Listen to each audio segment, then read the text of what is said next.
WHGE 95.3 FM. Coming up, The Open Eye.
Those of us that indulge in or commit intellectual violence don't do so for the pleasure of mental masturbation or ego diddling.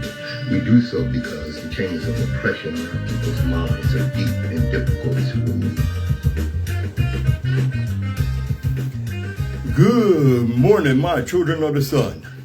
Welcome to The Open Eye on WHGE 95.3 FM. I'm your host, Third Eye Optometrist, Patrice Gibbs, here to get them started, here to get your eye open. Yes, indeed. Before we go on, let me get my disclaimer out the way right quick. Get that out the way. Wait. Before I do that, let me say this. Every generation has its purpose. Ours is to reveal the truth and reverse the brainwashing. And that's what we do here on The Open Eye. All right.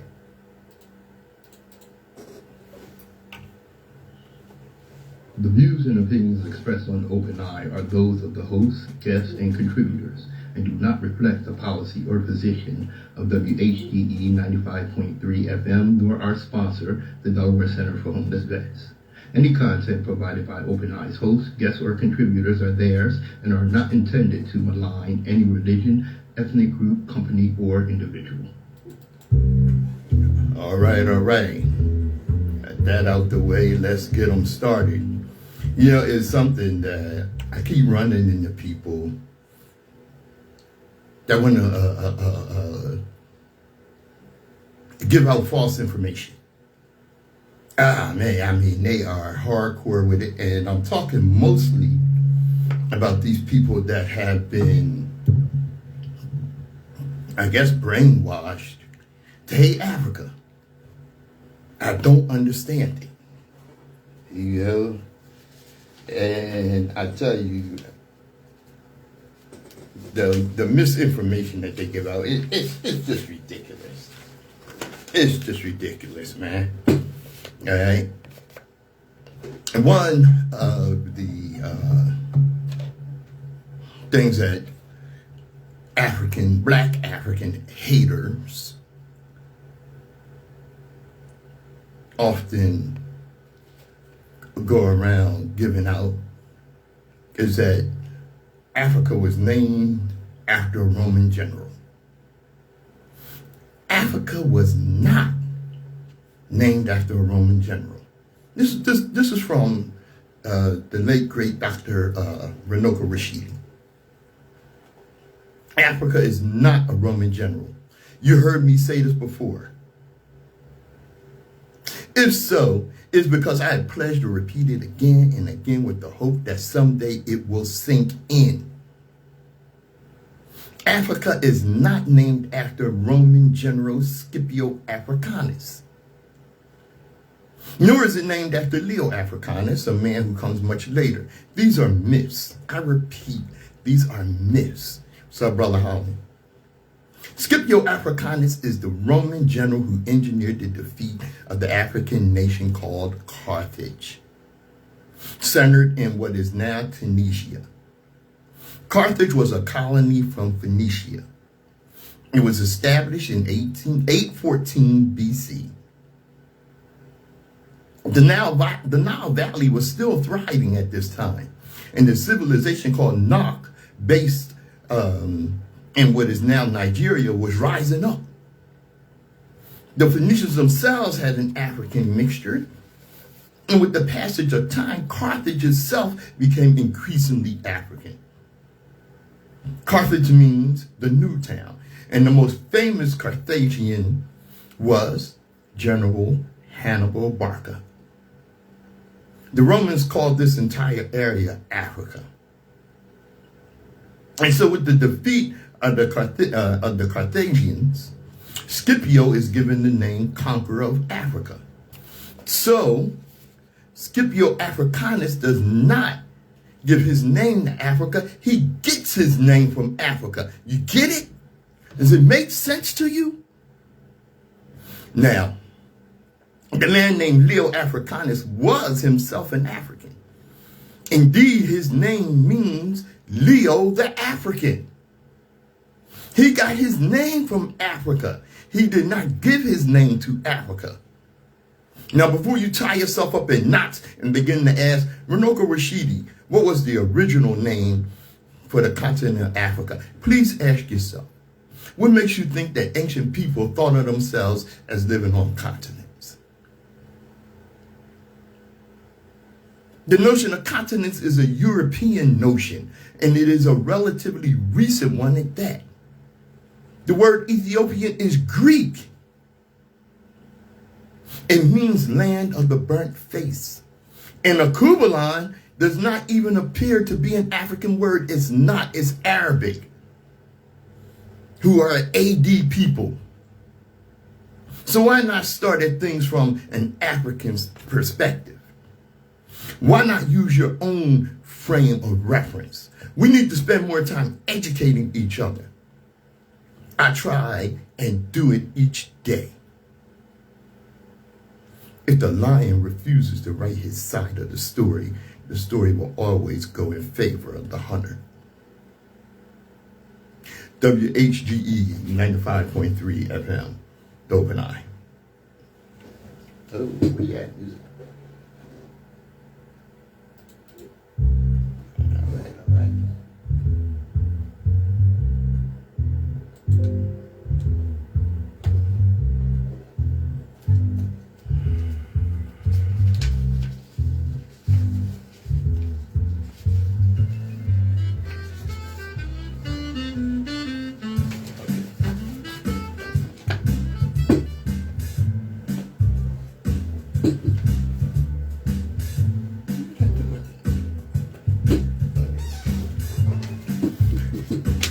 WHGE 95.3 FM, the Open Eye. Hey, Steve, how you doing? You're going to be glad you're here. Jafar, see, brother. All right, start off here with a PSA. All right. Are you a homeless veteran? Or in danger of being homeless? Are your utilities going to get cut off, which means you're getting an eviction notice? And you need to contact Delaware Center for Homeless Vets and get enrolled in the Supportive Services for Veterans Families Program, SFVF. And get assistance with emergency housing, permanent housing, transitional housing. That's Delaware Center for Homeless Vets, SFVF program. Dial 302-842-2119. Delaware Center for Homeless Vets, changing veterans' lives all over Delaware. All right, let's get into it. Steve asked a question that I had been asking. It's like, we were on the same page about this. But has anyone noticed the proliferation of storage locker sites? The question is, why would anyone want to venture? Why? All right. Steve went on to say, let me venture one more reason. People, myself included, find that they've been downsized.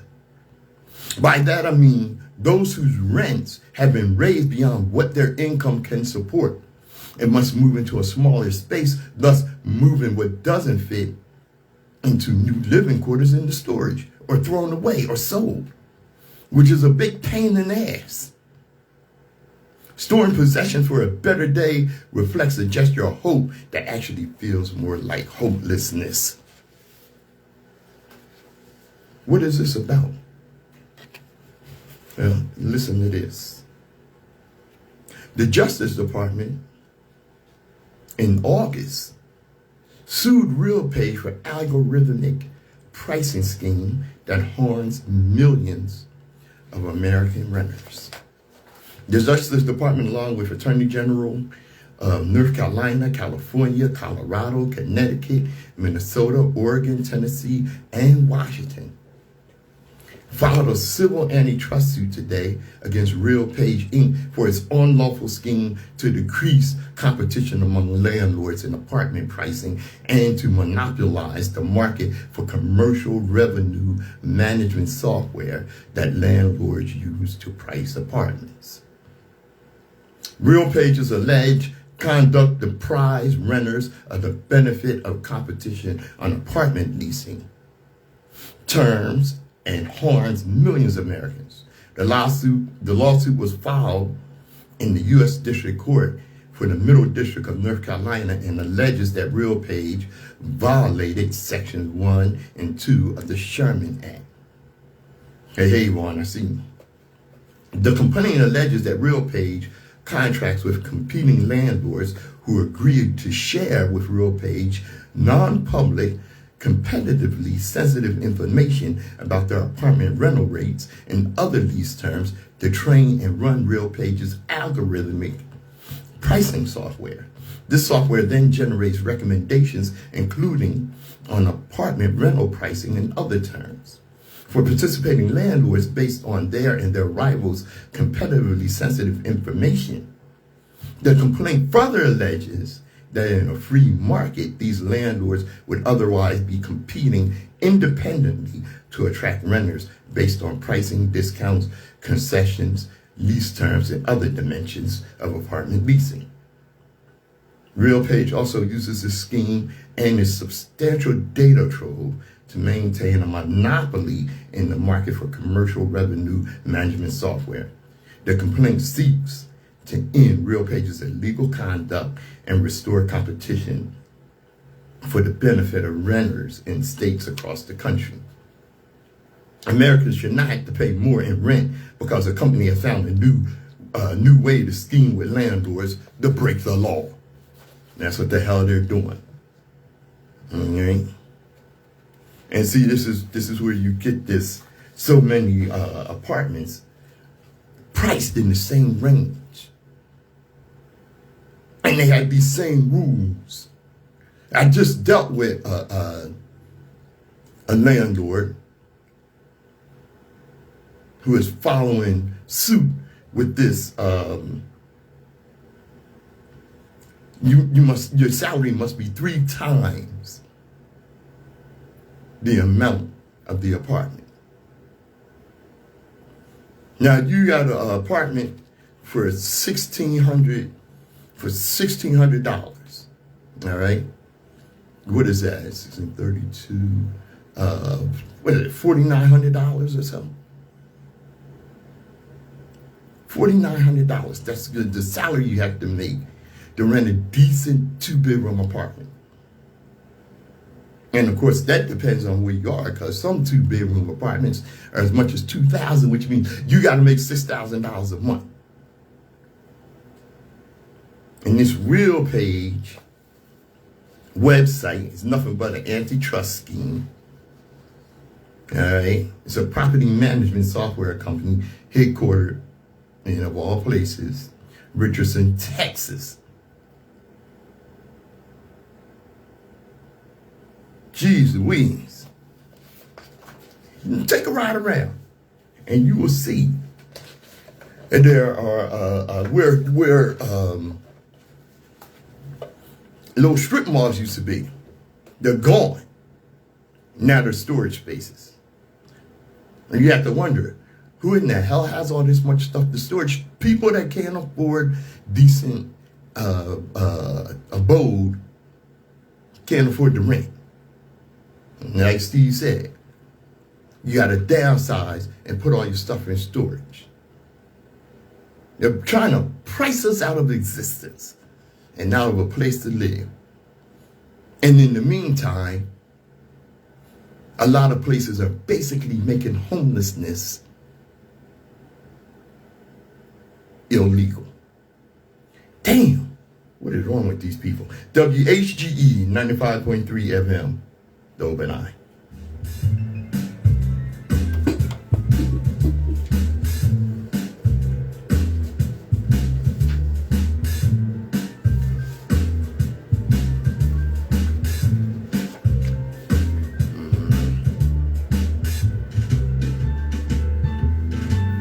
All right, Brother Jakeem, I hear you. Look forward to your call, bro. All right, let's get it on. WHGE 95.3 FM, I'm Patrice Gibbs, your third eye optometrist. All right. From Sister Nzinga. It's no accident that you learned about Helen Keller instead of W.E.B. Du Bois. You learned about the Watts and L.A. riots, but not Tulsa or Wilmington, North Carolina. You learned that George Washington's dentures were made from wood rather than the teeth of slaves. You learned about black ghettos, but not about Black Wall Street. You learned about the New Deal, but not about redlining. You learned about Tommy Smith's fist in the air at the 1968 Olympics, but not that he was sent home the next day and stripped of his medals. You learned about black crime, but white criminals were never lumped together and discussed in terms of their race. You learned about states' rights as the cause of the Civil War, but not that slavery was mentioned 80 times in the Articles of Succession. Privilege is having history rewritten so that you don't have to acknowledge uncomfortable facts. Racism is perpetrated by people who refuse to learn or acknowledge this reality. Hey, Sherry, I see you, sister. Let me tell you something. Yeah, I got this from Jorge, the Vanguard, online historian. Europeans didn't conquer anyone because they were stronger, smarter, or superior in any way. They were walking sacks of disease that coughed their way to world domination and then rewrote history to make themselves look powerful. White supremacists love to bring up Hernan Cortez defeating the Aztecs like it was some brilliant military strategy. Let's break down what actually happened. Cortez and his men arrived in 1519. The Aztec Empire had a standing army of hundreds of thousands of men. In a fair fight, the Spanish would have been obliterated. The first battles Cortez lost. The Aztecs kicked his forces out of Tenochtitlan, out of the Aztec city of Tenochtitlan in 1520 during the No Shade Tree Stay, or the Sad Night, forcing him to flee like a scared child. Then came smallpox, the disease brought over by just one infected slave And when the Spanish ranks ripped through the Aztec, killing about 50% of them in just 1 year. The smallpox didn't just kill warriors, it killed priests, generals, and even the emperor himself. By the time Cortez returned in 1521, Tenochtitlan was a rotting corpse of a city. The Spanish basically just walked in and mopped up the remains. And yet, some people act like he was a military genius. The truth is, he was getting absolutely destroyed until the virus stepped in and did the work for him. Same thing happened with the Inca Empire. Francisco Pizarro didn't conquer the Incas. He showed up after smallpox had wiped out millions of them and thrown the empire into a civil war. The Inca Emperor, Huayna Capac, and his heir both died from smallpox before they had even heard of the Spanish. This led to a civil war between his two sons, Atacopa and Huáscar Pizarro. And his 168 men didn't win against the Incas. They took advantage of a civilization already in chaos. They kidnapped the emperor and murdered unarmed people at the Battle of Calamarca.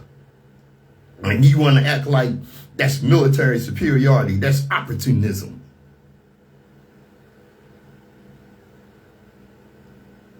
That's opportunism at best, genocide at worst. And when disease wasn't fast enough, Europeans weaponized it. The British literally handed out smallpox and infected blankets to natives in 1763. And this wasn't a rumor. British generals wrote about it in their own letters. Nor was it a one-off case. The Europeans knew that their disease was their deadliest weapon and used it. And let's talk about Africa, since you love pretending that Europeans just walked in and took over. Europeans couldn't even get past the coast for centuries because African kingdoms were too powerful and the climate too deadly for them. The Zulu kingdom under Shaka Zulu wiped out British forces using nothing but spears and superior battle tactics.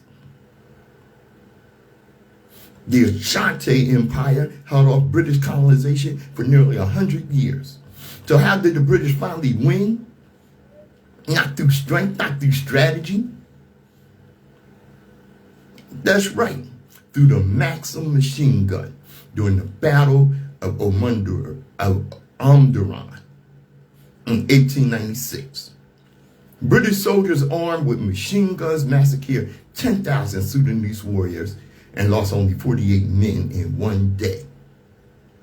That wasn't war, that was slaughter. The second Europeans had guns that could wipe out entire armies in minutes, they stopped pretending to fight fair and turned Africa into a bloodbath. Now you pathetic little keyboard crusaders sit in 2025 talking about how the Europeans were strong and superior. If they were so strong, why did they need disease and industrial weapons? If they were so dominant, why did they keep losing wars until they could turn battlefields into mass graveyards with machine guns? Their ancestors aren't conquerors. They were plague rats who got lucky. Cope with it. WHGE 95.3 FM, The Open Eye.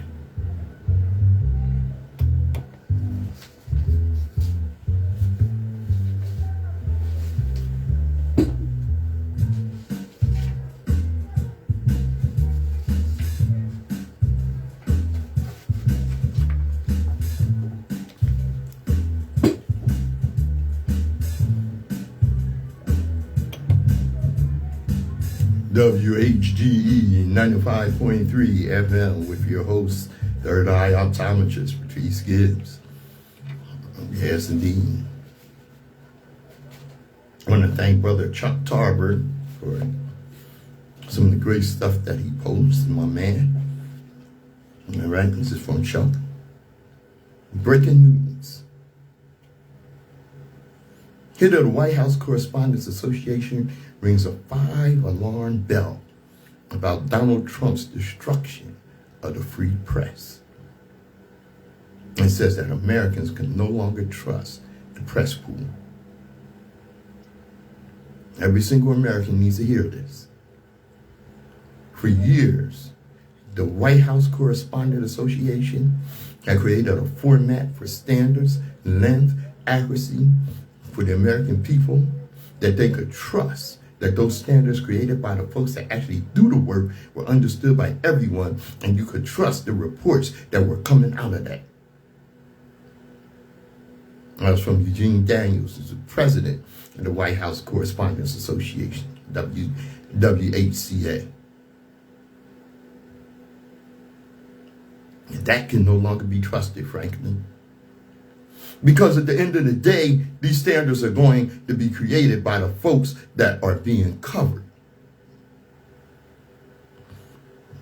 This is not about us at the WHCA. This is about the American people being able to depend on what comes out of these press pools and getting an unvarnished look at the people who run their country. Historic words come in the wake of White House Press Secretary Carolyn Leavitt's shocking announcement that the Trump administration would be seizing control of the pool, a move designed to grant more access to friendly far-right outlets.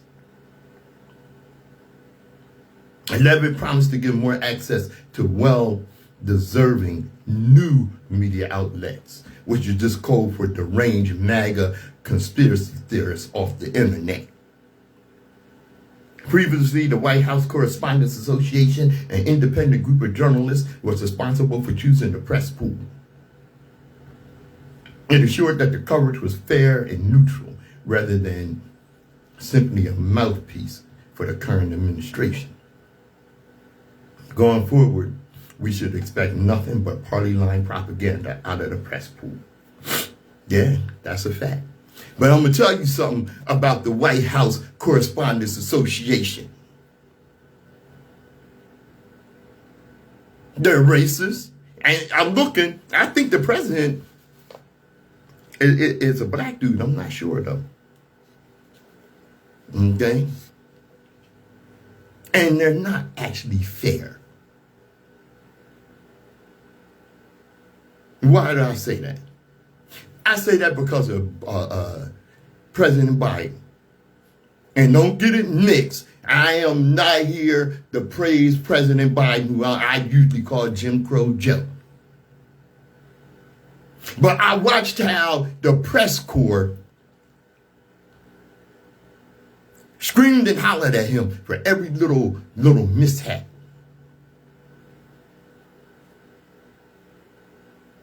He couldn't even call on a single reporter. They would be asking questions rapid fire, 4 and 5 at a time.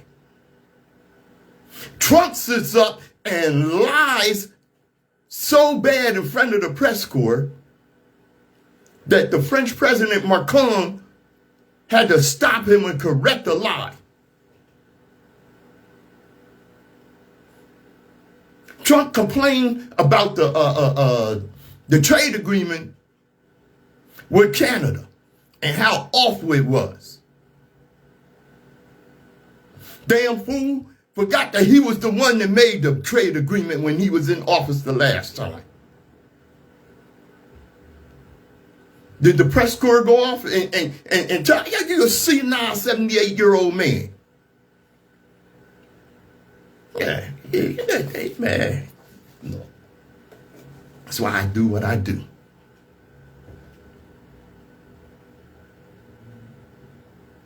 The speed of communications is wondrous to behold.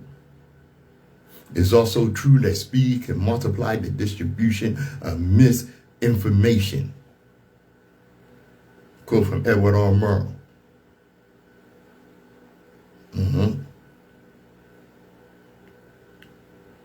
From the OpenAI profile, I go over it.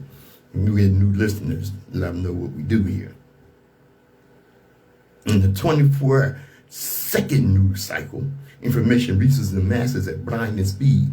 Unfortunately, this information is often poorly researched and filled with falsehoods and misinformation. There are 1,500 newspapers, 1,100 magazines, 9,000 radio stations, 1,500 TV stations, 2,400 publishers, owned by only 3 corporations.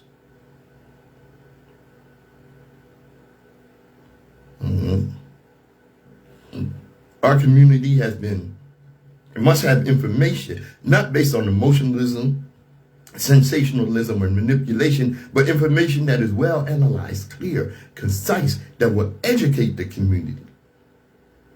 We must control the propaganda. This is why they wanted to shut down things like TikTok and what have you. And here at the OpenAI, we understand the importance of this. For this reason, we have decided to take on the responsibility of keeping our community well informed. The OpenAI.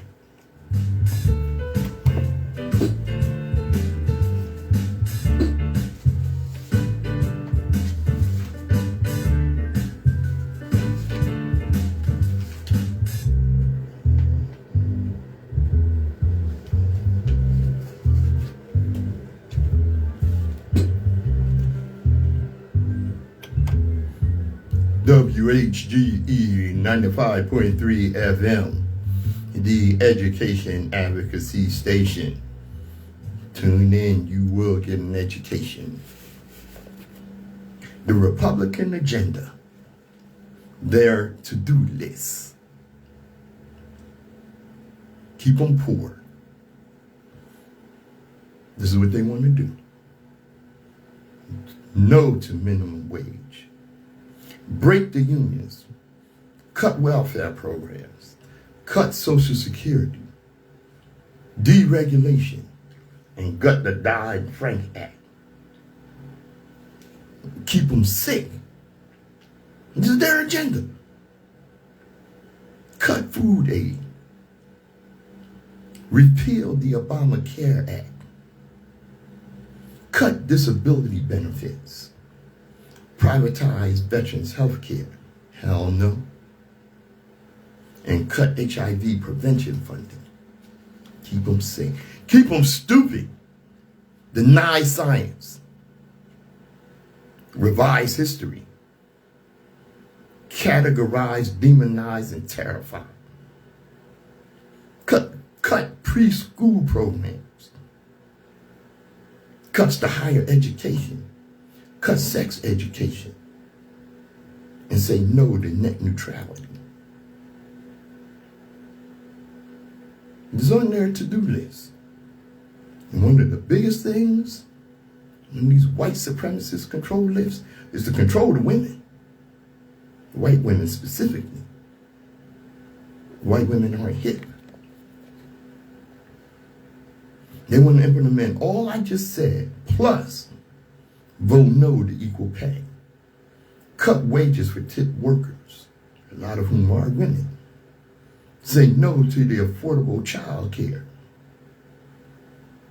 Pro-life equals no choice, no exceptions. Close down Planned Parenthood. Pass anti-contraception. Redefine rape. Some sick people. Get rid of personhood amendments. Criminalize miscarriages. Damn. Doctor mandated reporting of miscarriages and abortions to the state.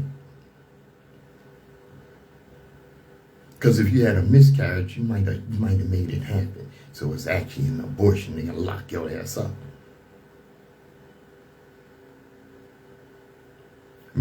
mandatory transvaginal ultrasound.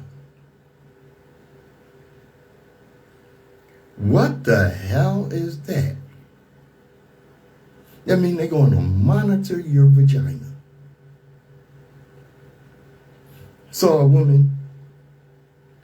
post of a woman getting an exam from a gynecologist. The gynecologist says, "Oh, I see what your problem is.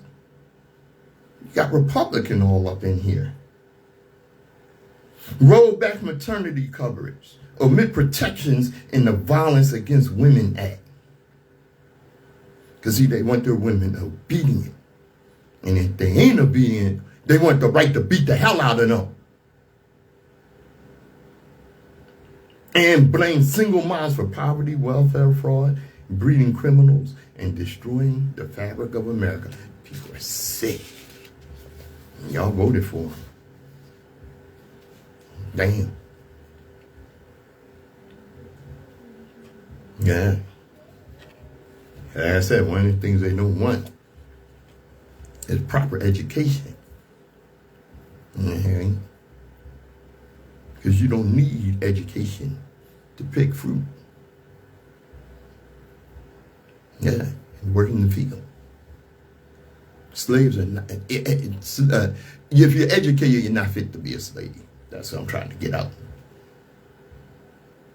So the chief of the National Assessment of Educational Progress was put on leave by the Trump regime. Peggy Carr, the federal official who supervises the National Assessment of Educational Progress, often called the nation's report card, was placed on administrative leave by the Trump administration Monday. The Trump regime, pardon me. This move comes on the heels of the elimination of millions of dollars of projects at the U.S. Department of Education's research arm, Ed Week reported. Former President Joe Biden appointed Carr, a career staffer at the National Center for Education Statistics, for 30 years. He appointed her to a 6-year term as agency chief in 2021. The department's press office confirmed that Carr has been placed on leave, but did not respond to a request for comment. Yeah. Moving right along.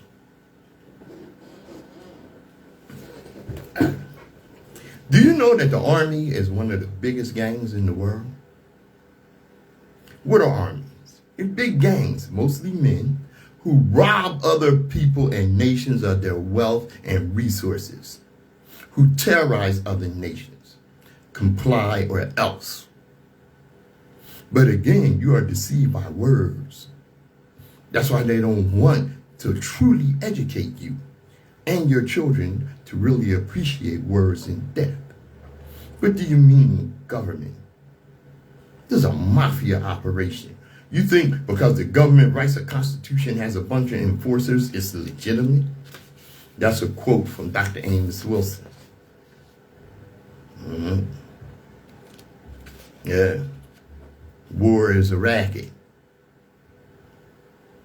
War is a racket. Who said that? Who said that? Oh my God, I can't believe I forgot. General, oh my God, help me out here. I can't think of the guy's name. I talk about him all the time. I'll be damned. Oh well. General Smedley. General Smedley, yeah. If you're open-eyed listener, you've heard me talk about General Smedley. He said that war is a racket. And General Smedley was responsible for stopping Smedley Butler, that's it, was responsible for stopping a coup by right-wing corporatists who wanted to get FDR out of office.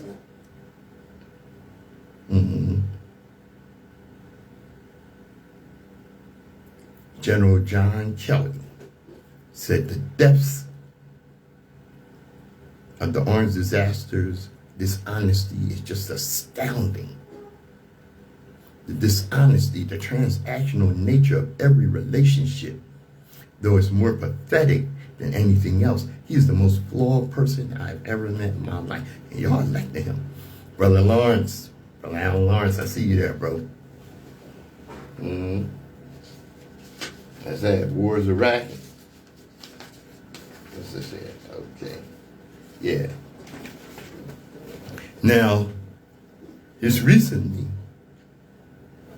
in the orange disaster, he fired 4-star general who is the chairman of the Joint Chiefs of Staff. Only to name a less qualified white man to the same job. Just the reason that diversity, equity, and inclusion policies existed in the first place. Well, got this from Sister Tracy. She follows somebody I also follow. Big fan of Lori Daniel Favors. Lori Daniel Favors said, "No more WEI.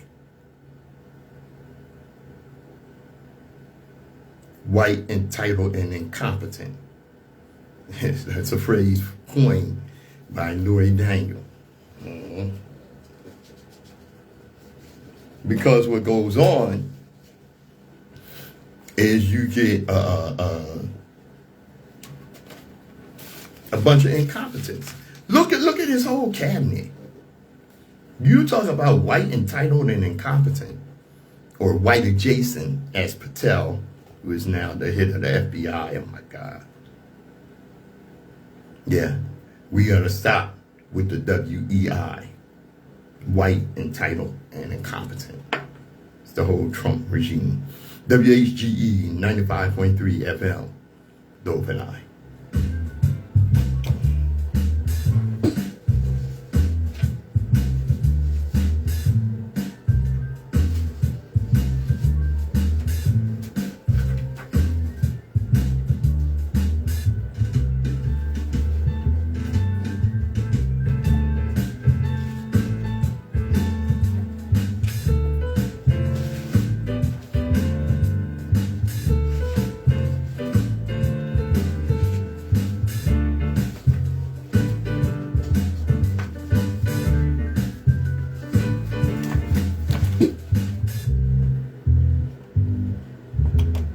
WHGE 95.3 FM. Yeah, buddy. Well, I'm sure a lot of us have seen Trump and Zelensky in the shouting match. Never saw anything like that from any president. And just clash with Zelensky right in the Oval Office in front of everybody. Yeah. Now, let me ask you something. What is the global nickname for the President of the United States? I'm gonna help you out here. The leader of the free world. Yes, he is the leader of the free world. That's what he's always been called. Every president since World War II. The quote from Chris Hayes. He said, "Let's be clear." And this is reaction to Trump and J.D. Vance, Junior President Trump, and whatever you call him, second tier Vice President J.D. Vance. Two fruitcakes in search of a brain. That's actually a quote from Lucky Luciano, talking about he was talking about Mussolini and Hitler. Two fruitcakes in search of a brain. Let's be clear. There is a lot. So much to criticize about the past 80 years of American foreign policy. I've been doing a lot of that criticizing myself for most of my time as a professional journalist and commentator. What Donald Trump is building in his wake right now, in front of all of us, with these actions he's doing things, not just words, with the United States partners itself, with an authoritarian regime. Trump sides with Vladimir Putin against Democratic allies. This is undoubtedly worse than what we had before. This will have massive consequences for global politics for decades to come. The American-European alliance is effectively over. The North Star of the post-war order, where the United States' strongest alliances are with fellow democracies over authoritarian regimes, has ended. 80 years of despondency, born of ashes, and 35 million dead during World War II, undone by just 1.5 men. Yeah, because Trump and J.D. Vance together don't add up to 2 men.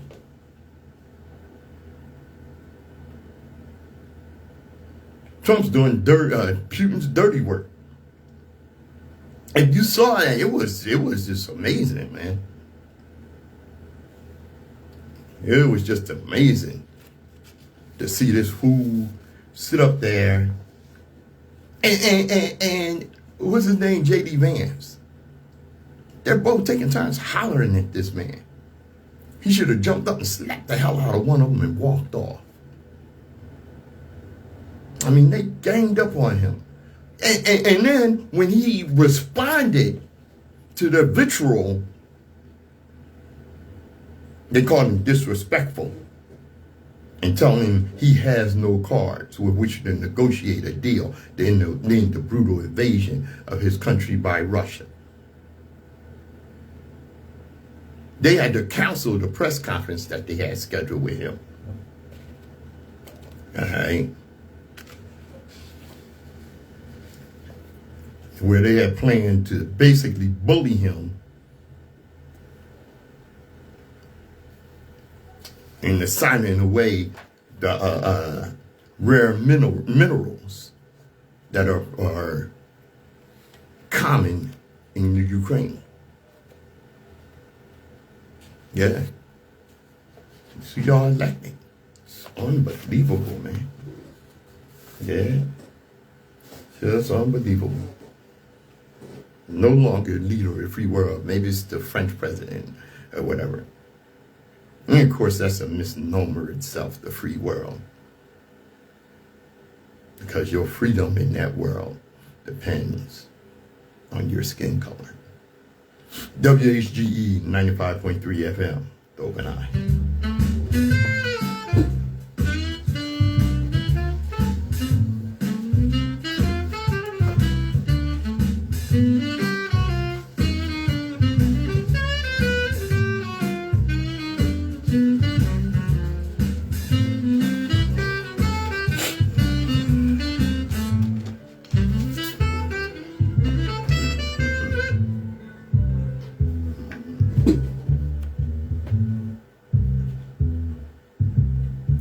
All right.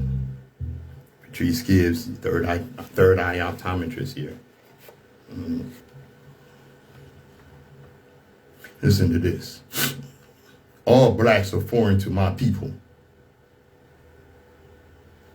Texas prosecutor exposes operator of anonymous white supremacist X account in a damning report. The individual behind an anonymous X account rife with white supremacist anti-immigration posts has been identified as an immigration customs enforcement prosecutor. The profile Glomar responder, which boasts more than 17,000 followers, is run by 44-year-old James Jim Joseph Rodden. I call him Rodden. An assistant chief counsel for ICE in the Dallas area, who reportedly filled the X page with numerous hateful, racist, and xenophobic posts. America is a white nation founded by whites. Our country should favor us. He wrote that just last month. In May of last year, I'm not a commie, I'm a fascist. Fascists solve communist problems. In August, migrants are all criminals. Last March, nobody is proposing feeding migrants in the tree shredders. Yet, give it a few more weeks at this level of invasion, and that will be the moderate position. This is a prosecutor. This guy has the job prosecuting for ICE. And just last month, my World War II vet grandfather didn't get a chance to kill Asians, so he volunteered for Korea. He'd be asking for a short-term job with ICE, kicking doors and swinging a baton. Ryan's connection to the page was unearthed through a thorough investigation of Glomar Responder's social activity, which included posts suggesting that his operator was affiliated with an ICE office. In response to a post last month that listed several cities where immigration raids and deportations were expected to take place, Glomar Responder wrote, can confirm all of those. You may have a betting pool to see who can guess which one I'm at on any particular day. The next day, the account posted, yeah, I'm in the courthouse waiting on warrants. And turns out there's a lot of BS work to be done to make mass deportations happen.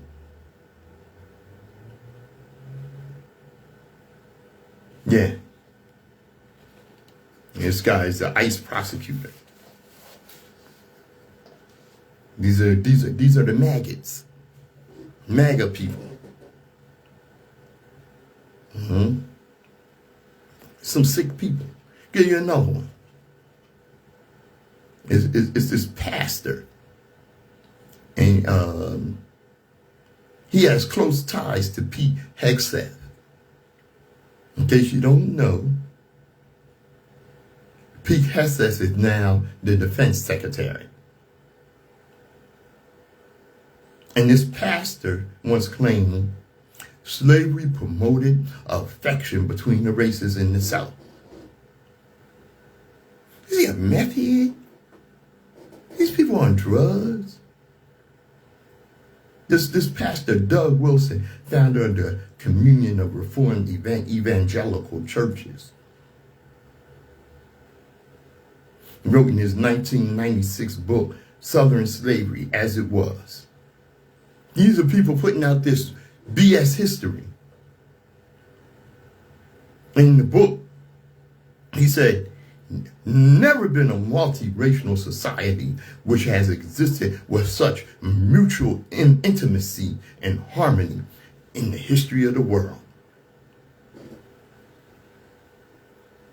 Hegseth's church, Pilgrim Hill Reformed Fellowship, outside of Nashville, Tennessee, is a member of the CREC,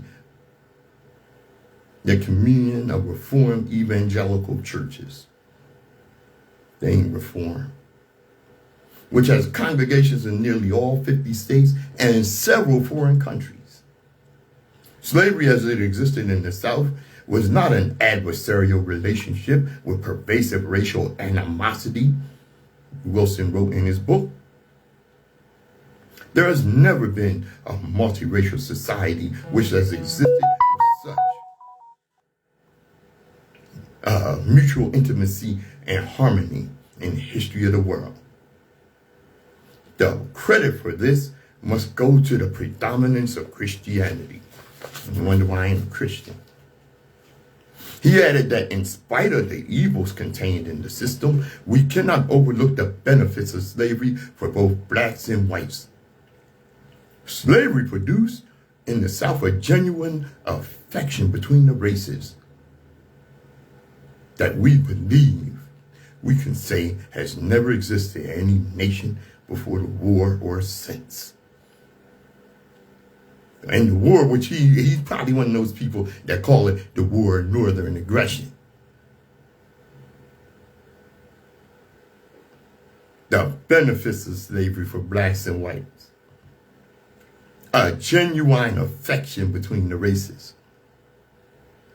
What affection do you think I have for some bastard that raped my woman, my mother, my sister? What kind of affection do you think our people had for these sick, sadistic slave masters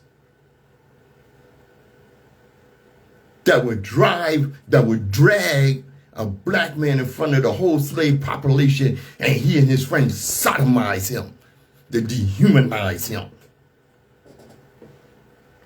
They're the kind of people I slap you in your mouth if you sit up in front of me and say some crap like this. Oh, he attempted to defend his writings in a 2020 blog post titled "Not That Simple," in which he claimed that passages had been taken out of context. BS. Would I want to recast or disavow or explain or contextualize or modify certain views expressed as excerpted from the book? The short answer is yes. Yes, I would. Excuse me. And the pastor admitted that there were abuses under slavery, but maintained that the benevolent master is not a benevolent master. How the hell could there be any benevolency when you holding me in bondage for perpetuity? And like Sister Sherry said, his brain is fried from whatever drugs he's on for him to write some BS like that. Hey, what's going on there? All right. In a statement shared with the Independent, Wilson said, the ties to my previous comments on slavery are significantly stronger than my ties to Pete Hegseth. Birds of a feather flock together. All right. Let me go back here. Department of Defense, Secretary of Defense. Where is it? Secretary of Defense. All right. What?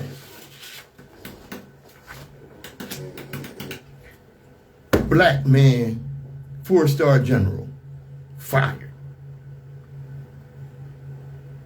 And then they hired this incompetent that knows, come on.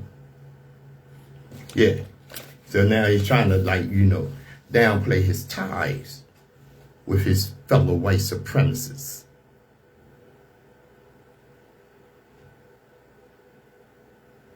And look who Hegseth is.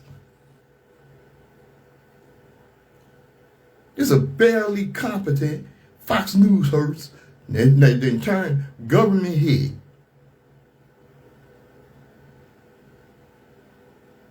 And Hegseth, last year prior to his confirmation as defense secretary, concerns were raised over one of his tattoos, with opinion divided over whether it was a Christian model or a white nationalist dog whistle.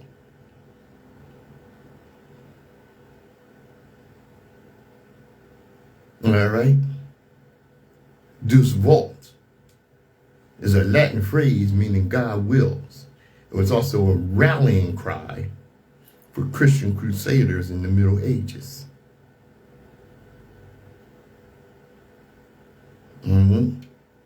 The Associated Press reported that the tattoo previously resulted in Hegseth being flagged as a possible insider threat by a fellow service member.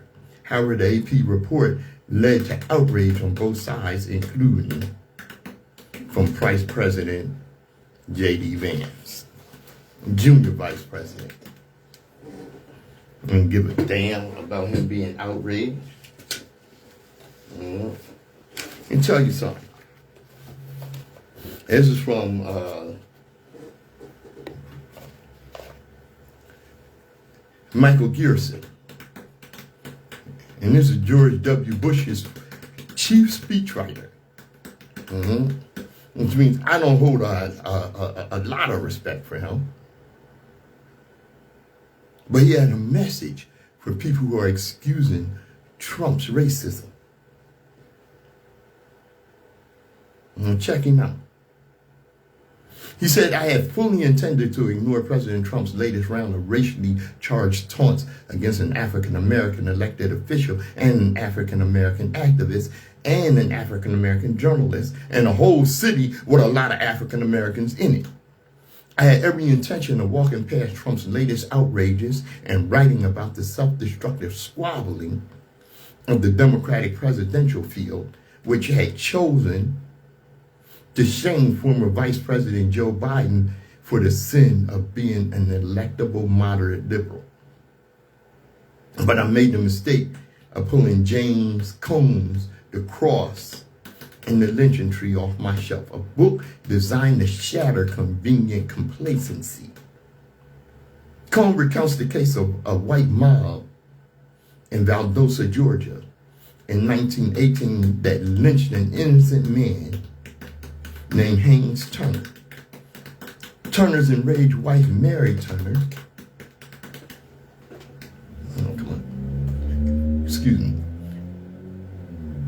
Turner's enraged wife, Mary Turner, promised justice for the killers.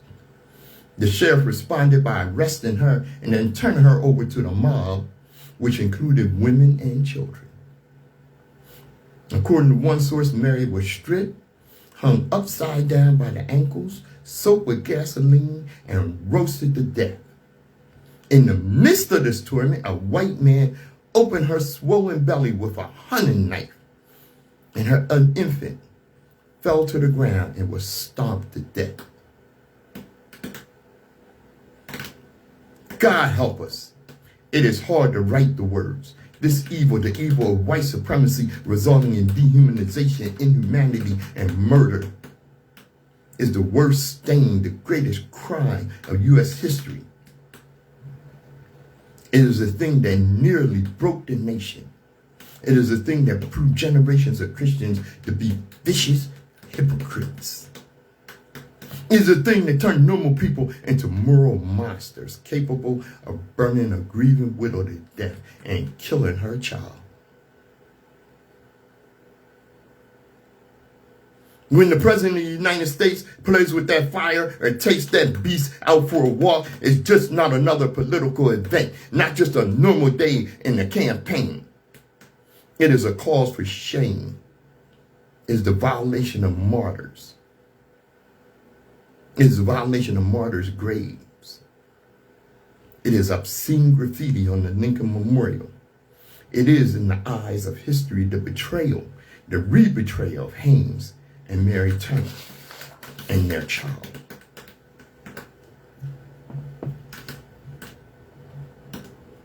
And all of this is being done by an ignorant, arrogant narcissist. We're buying racist tropes for political gain, indifferent to the wreckage he is leaving, the wounds he is ripping open. Like I suspect many others, I am finding it hard to look at resurgent racism. I just won in a series of presidential offenses, or another in a series of Republican errors. Racism is not just another wrong. The Antietam battlefield is not just another plot of ground. The Edmund Pettus Bridge is not just another bridge. The balcony outside of room 306 at the Lorraine Motel is not just another balcony. As U.S. history hallows some causes, it magnifies some crimes.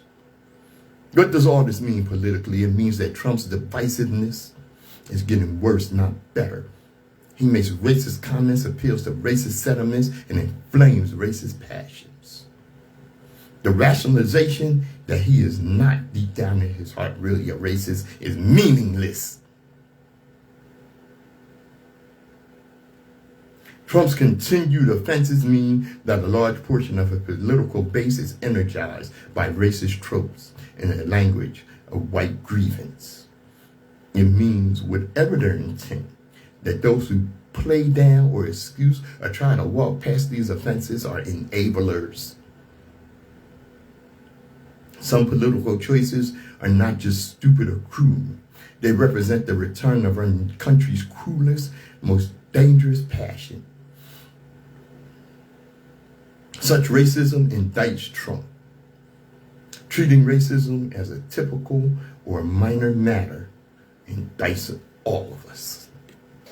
Well, not us, us. Oh, you know what I mean? And I tell you what, this strain of white supremacy is white supremacy's mutation at its worst. I'll tell you about these people here. Wait a minute. Yeah.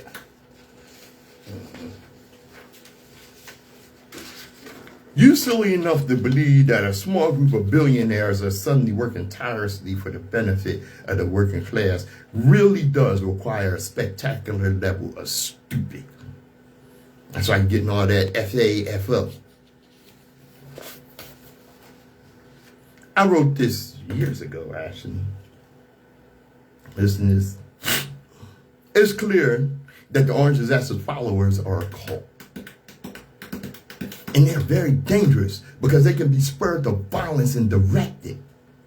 Fortunately, Trump is not very smart. He's really just a second-rate con man that had access to finance.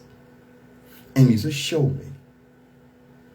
Trump is like a severely mentally ill P.T. Barnum with none of the charm. P.T. Barnum wasn't a decent person. But comparing Trump to Hitler overrates Trump. He's not that clever nor smart. Trump has no real understanding of the rudiments of political power or how to wield it.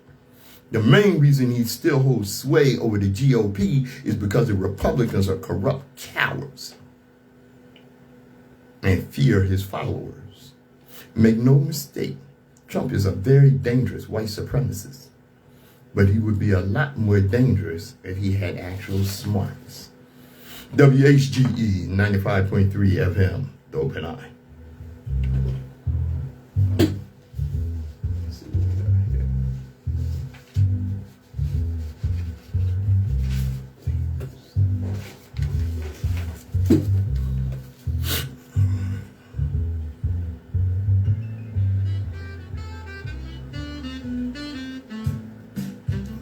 All right.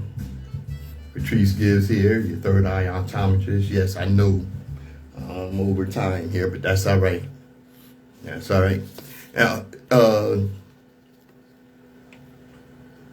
Trump released the FBI's papers on Dr. King. And it wasn't anything in there that was big news. And he was not motivated by, seeking any justice or anything like that. Actually, his real motivation was to minimalize the legacy of Dr. King. His real motivation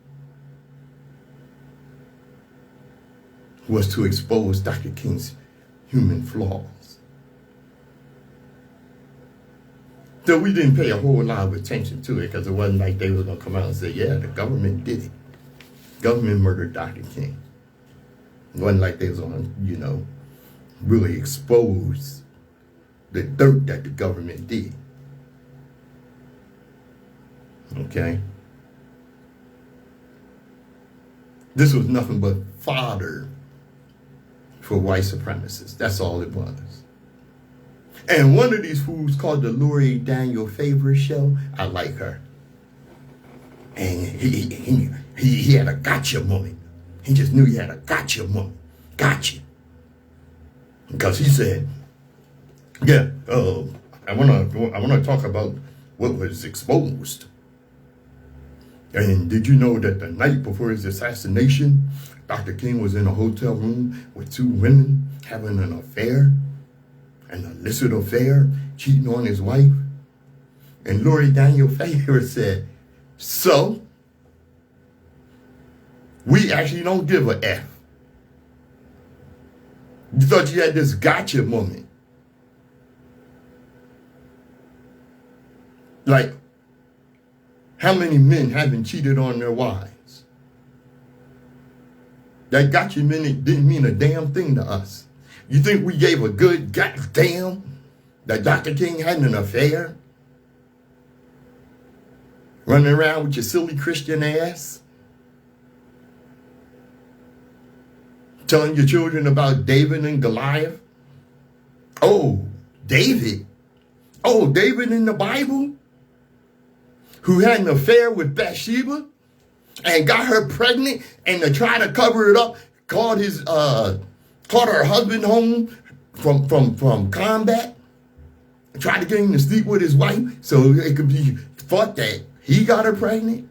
And when that didn't happen, he had him killed. David after God's own heart. David in the Bible. Let me tell you something. It's something I brought up before. Don't excuse our humanity. And don't make our leaders and activists those who have done really great things. Don't make them out to be some saints or flawless men, because they were men. None of our leaders have been flawless. The great ancestor, Ramses II, was a sex maniac and had a divinity complex. You can't excuse his achievements, though. Let's fast forward. Booker T. Washington was domineering and dictatorial. Marcus Garvey was narcissistic and really a poor judge of character. W.E.B. Du Bois was an elitist. A. Philip Randolph could be very vindictive. Mary McLeod Bethune, one of our greatest educators, was usually sour and mean. Adam Clayton Powell, one of our greatest congressmen, was a reckless, womanizing drunk. Elijah Muhammad, I have my criticism for him, but you can't criticize the way he had turned around drug addicts and people involved in crime and street life. But he was a horny old potentate, is what he was. Malcolm X, who I admired, and sometimes talk too damn much. Huey P. Newton, co-founder of the Black Panther Party, was thuggish. And we all know, like we said, Martin Luther King Jr. couldn't keep his goddamn pecker in his pants. In spite of these great leaders' flaws, their contributions had a profound effect on our lives. I'm Patrice Gibbs. This is The Open Eye.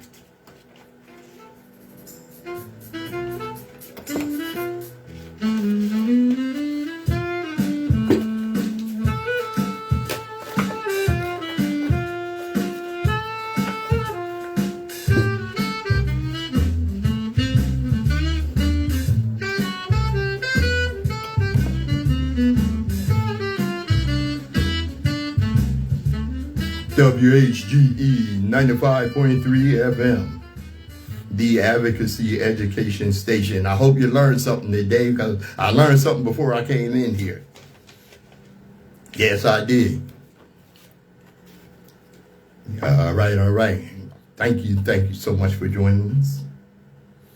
I want to thank those that have contributed or made great posts that I use, such as Sister Sherry, my man Jakeem, Brother Vaughn, Steve, Brother Haru, Sister Tracy. Thank you for your contributions to the Open Eye and your support. And as we always tell you, destiny determines who enters your life, but you decide who stays. Therefore, value those who value you, and don't treat those as a priority who treat you as an option. I'm Patrice Gibbs.